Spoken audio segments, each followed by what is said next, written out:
Step 1 respiratory case vignettes will often discuss lung physical exam findings. Here we'll try to identify the high-yield patterns that will help you clue into the diagnoses faster. Let's work through some scenarios together. If you hear decreased breath sounds at one or both lung bases, especially with dullness to percussion and decreased fremitus, you might think pleural effusion.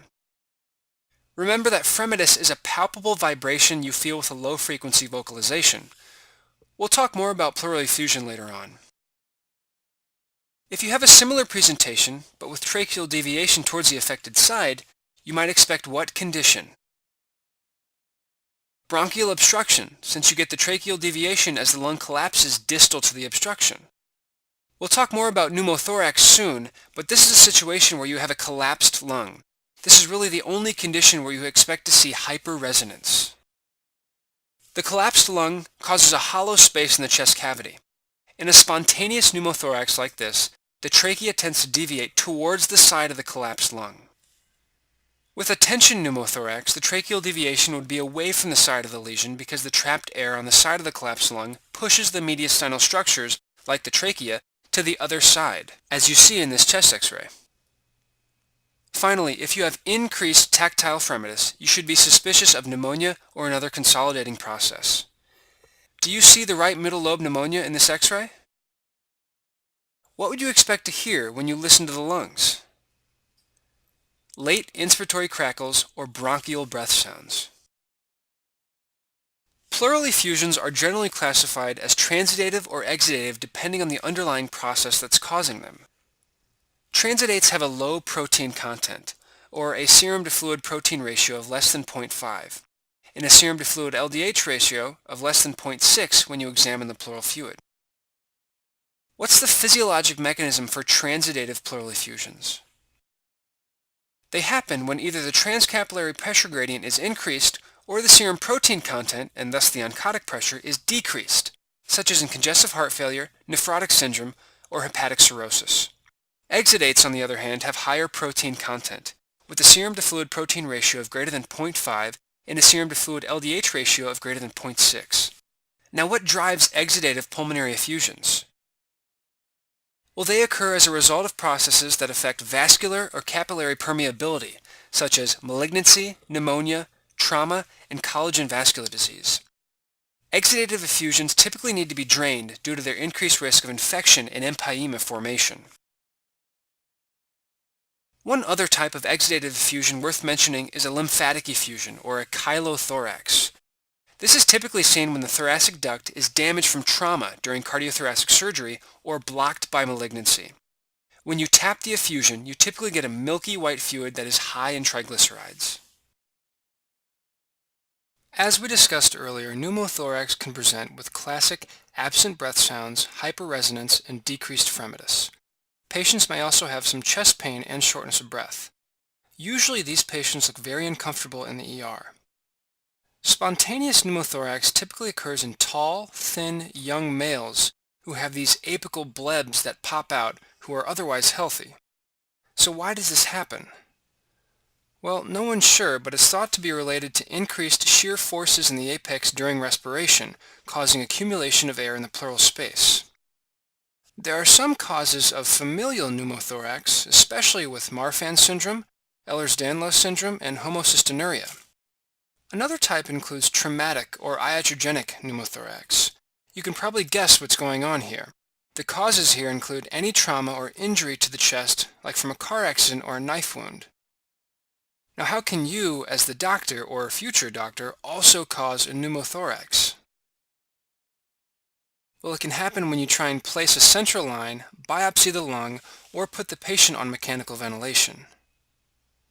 As we mentioned earlier, tension pneumothorax is one of those few respiratory emergencies where you often have to treat it before the person gets to the emergency room, much less gets an x-ray.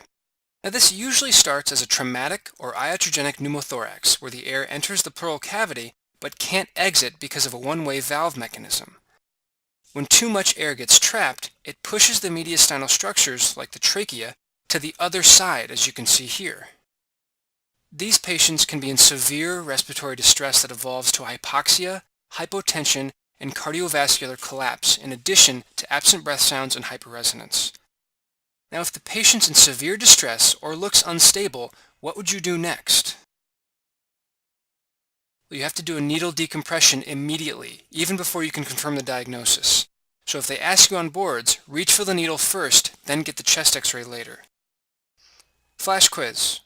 On examination, what do bilateral dullness to percussion and decreased breath sounds bilaterally at the lung bases suggest? Pleural effusion.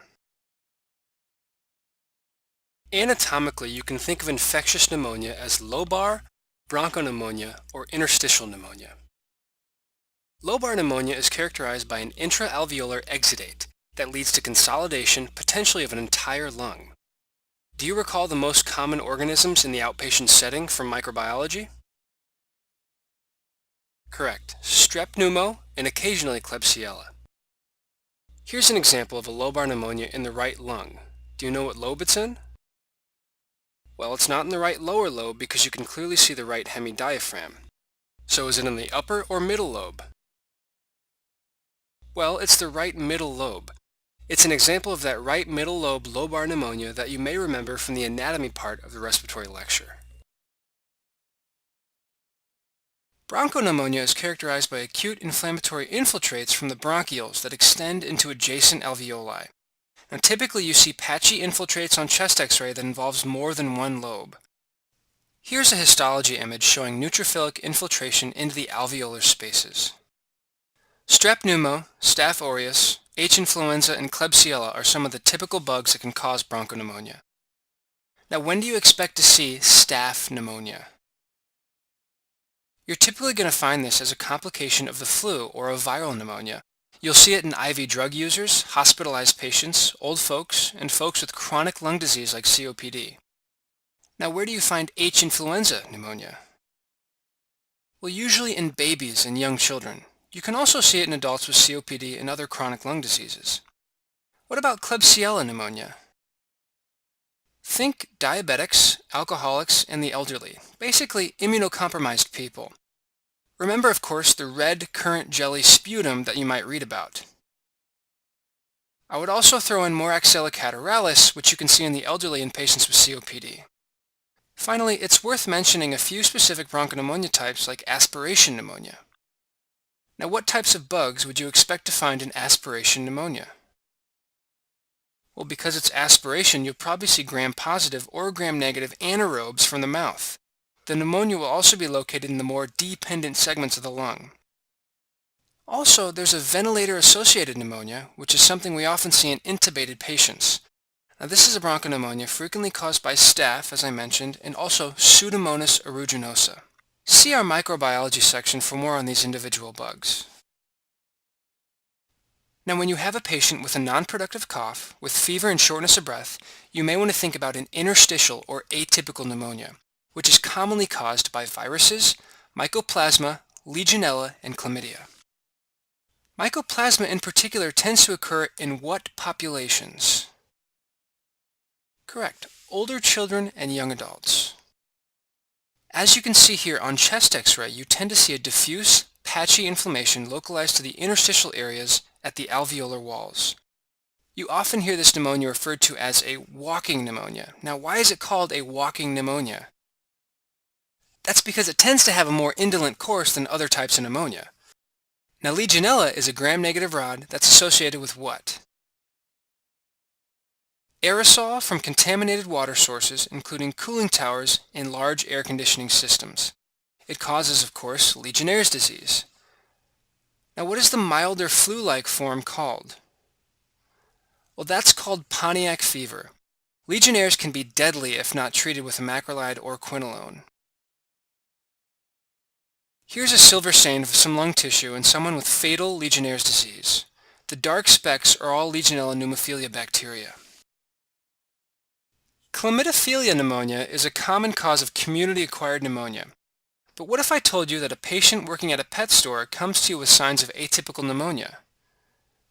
Well, then you'd probably want to think of psittacosis caused by a Chlamydophila psittaci. Psittacosis is also known as parrot fever, secondary to transmission from pet birds like parrots or parakeets. Lung abscesses are a localized pus collection in the lung parenchyma. Lung abscesses are most often due to aspiration of GI anaerobes. You can also get it from bronchial obstruction, such as lung cancer. In general, these folks are sick, malnourished, older, or debilitated in some way. The typical bugs are anaerobes like Peptostreptococcus, Bacteroides, and Fusobacterium. They typically respond to clindamycin, which has excellent anaerobic coverage. Aerobic bacteria like Staph, Strep pyogens, and Klebsiella can also do this, especially in what setting? Well, that would be a hospitalized patient with aspiration pneumonia, and here you'd probably add a cephalosporin or ampicillin plus sulbactam. Finally, don't forget that fungi like Aspergillus and Candida can do this as well as parasites like Entamoeba histolytica. Now, what might you expect to see on a chest x-ray? That's right, an air fluid level.